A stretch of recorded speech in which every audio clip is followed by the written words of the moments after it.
Autoridades nacionales, departamentales y municipales en el acto de posesión, donde el nuevo presidente reelecto pidió al gobierno concretamente que dejara trabajar a los empresarios, que dejara de ponerle trabas en el trabajo que realizan a diario a nivel nacional. Esto ha generado repercusiones en los 3 niveles de gobierno y precisamente para hablar del tema nos acompaña Fernando Hurtado acá en nuestros estudios, presidente reelecto de CAINCO. Muy buenos días, bienvenido. Buen día, Gabriela, gracias por la invitación. Bueno, la semana pasada decíamos, durante el discurso de posesión se dio el mensaje al gobierno de que deje trabajar al empresariado, que deje de ponerle zancadillas, dijo textualmente. ¿Qué motivó este discurso?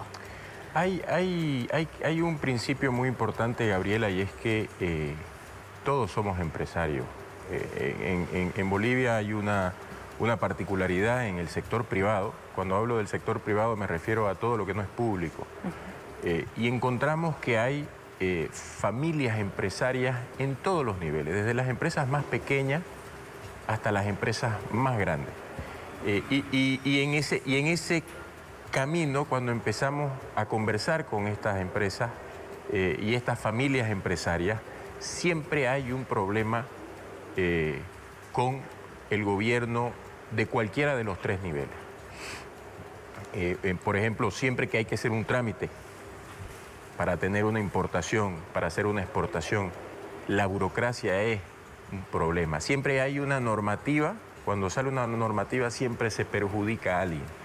Entonces lo que hicimos nosotros en el acto de posesión, representando a toda esta masa de gente que son familias empresarias, que son parte de la sociedad, parte fundamental de la sociedad y que generan empleo, fue tratar de expresar ese sentimiento que tienen la gran mayoría de estas familias empresarias, de que se las tiene que dejar, lo importante es que se los deje trabajar. Ahora, en septiembre, durante la inauguración de la FEXPO Cruz, el discurso era un llamado a conocerse y de prosperidad. ¿Qué cambió? Son discursos muy parecidos,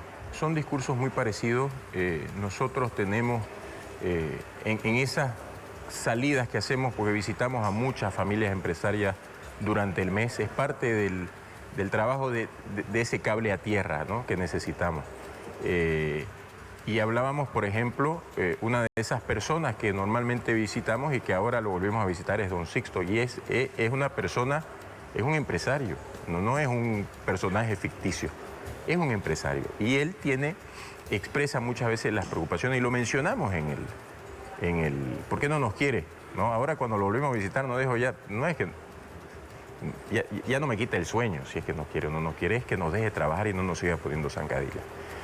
En realidad el discurso de septiembre fue muy parecido a lo que dijimos ahora. Y entre septiembre y ahora, como la pelota estaba en la cancha del gobierno, para sentarse a conversar sobre estos temas que hablábamos de que hay que cambiar lo que es la redistribución, el principio de la redistribución. No es meterle la mano al bolsillo a alguien para repartir a otros, sino generar empleo de calidad y en gran cantidad. Lo volvimos a repetir ahora. Hablábamos sobre la importancia de no hacer esta lucha de clase en septiembre. Lo volvimos a repetir ahora. No hay empresas chicas, medianas. Todas son, el tamaño es indistinto cuando por delante tenemos emprendedores que por naturaleza son grandes. Entonces, al final el tono no cambió, el tema de fondo tampoco cambió, y quizás en lo que profundizamos un poco más fue en entrar a revisar el modelo económico, porque el contexto también en el que estamos viviendo es completamente distinto. Buenos días, señor Hurtado, ¿cómo está? Pablo Montaño lo saluda. Pablo. Los empresarios proponen un modelo económico en el que el 70% se haga cargo del mercado y el 30% sea parte para el Estado. ¿Qué tiene que cambiar en las políticas gubernamentales para que esto suceda? Hay un tema muy importante en ese concepto, Pablo, y es que no queremos un gobierno empresario. Lo que necesitamos es un Estado amigo del emprendimiento privado, de la iniciativa privada, de la generación de empleo. Entonces, el Estado o el gobierno debe preocuparse de las cosas que son para el gobierno: generación de infraestructura, construcción de condiciones para que todas las familias empresarias puedan crecer, ser más competitivas, generar más empleo. De nada nos sirve tener, por ejemplo, una industria privada de cemento que genera miles de empleos y paralelamente tener una industria estatal de cemento que genera mucho menos empleo y además se vuelve una competencia desleal y con condiciones distintas. Hablábamos de que las normas tienen que ser iguales para todos. Si se fiscaliza a ciertas empresas privadas, de familias empresarias de distintos tamaños, que se mida con la misma vara a las empresas públicas. Entonces, a lo que vamos, Pablo, es que tiene que haber ciertos sectores de la sociedad tienen un rol. En el caso de las familias empresarias, el rol es generar empleo y generar valor, y por medio de cadenas productivas generar acuerdos entre ellos sin que intervenga el Estado. El Estado no tiene que estar interviniendo todo. Y por otro lado tenemos un Estado, un gobierno, que lo que necesita hacer es crear y generar las condiciones para que todas estas cadenas de valor se vayan dando y se multipliquen en todo el país, y más bien empecemos a juntar cadenas de valor de todo el país, no solamente de algunas regiones.